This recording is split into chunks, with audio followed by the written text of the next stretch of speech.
Écoute bien, parce que ce que je vais te dire va peut-être te déranger. Chaque jour, tu t'inventes des excuses. Tu dis « Je le ferai demain. Je commence lundi. J'ai pas le temps.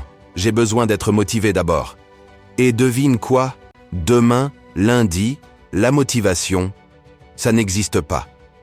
Pendant que tu attends, ta vie, elle, n'attend pas. Elle avance. Et toi, tu restes bloqué.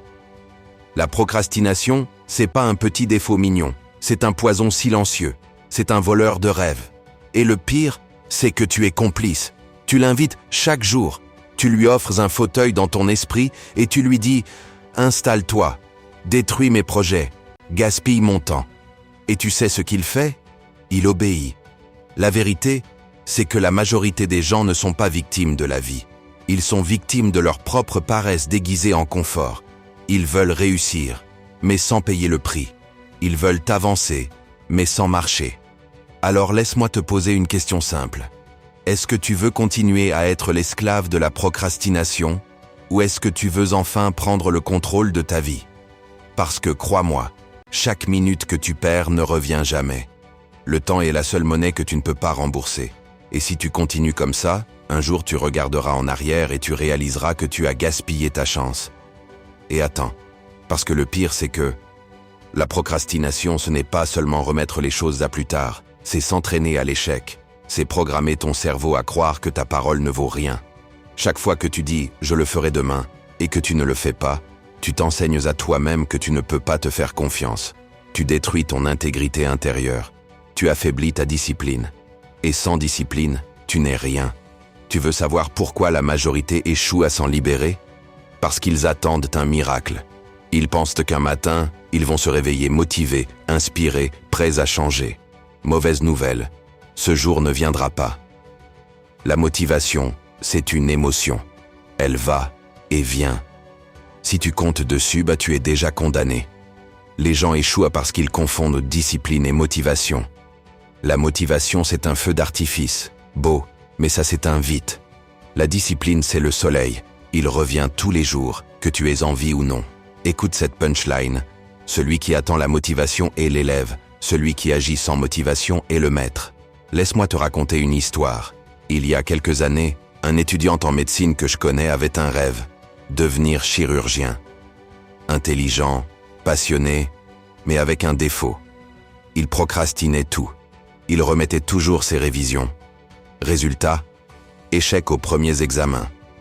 Il était au bord du découragement. Mais un jour, il a pris une décision radicale. Se lever tous les matins à 5, réviser 2 heures avant que le monde se réveille. Pas d'excuses, pas de « je le ferai plus tard », juste de la discipline. 3 ans plus tard, il était major de sa promotion. Pas parce qu'il était plus doué que les autres, mais parce qu'il avait vaincu son pire ennemi, lui-même.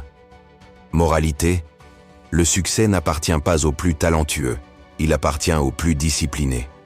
Et toi, quelle est ton excuse? Tu as Netflix? Tu as ton téléphone? Tu as tes amis qui t'attendent pour sortir? Écoute bien, ce n'est pas ton environnement qui te retient, c'est ton esprit qui s'y accroche.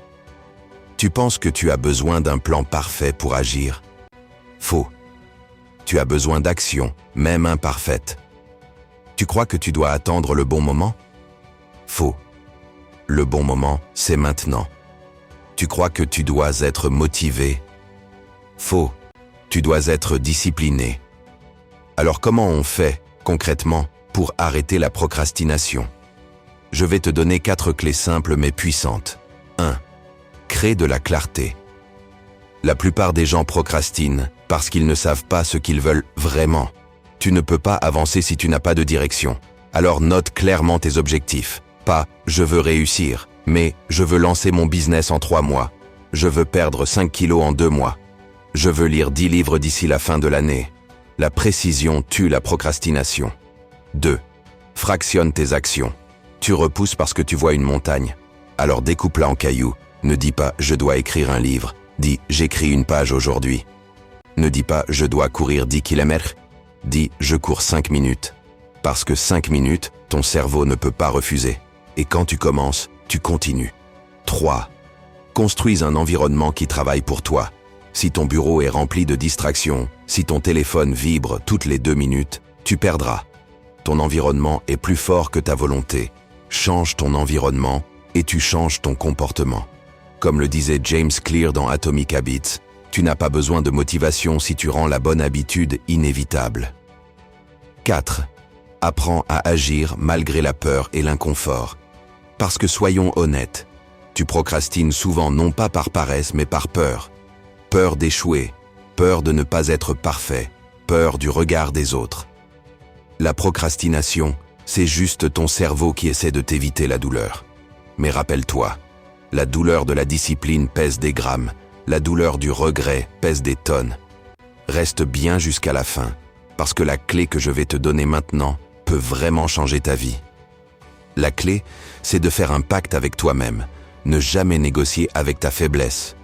Ton cerveau va toujours chercher la facilité, il va toujours dire « plus tard ». Mais toi, tu dois répondre « non, maintenant ». Tu dois être ton propre entraîneur, ton propre général, ton propre bourreau si nécessaire. Parce qu'au fond, la procrastination, c'est une prison invisible. Et chaque fois que tu choisis l'action, tu casses un barreau. Souviens-toi de cette citation de Sénèque. « Pendant que nous différons, la vie s'enfuit. » Tu crois que tu as le temps? Non, le temps est en train de filer là, pendant que tu regardes cette vidéo. Alors voici ma dernière punchline pour toi. Arrête d'attendre le bon moment, crée-le. Le choix est simple. Soit tu continues à remettre ta vie à demain et tu te réveilleras un jour rempli de regrets. Soit tu décides, aujourd'hui, maintenant, que la procrastination ne dirigera plus ton existence. Et toi, qu'est-ce que tu choisis ?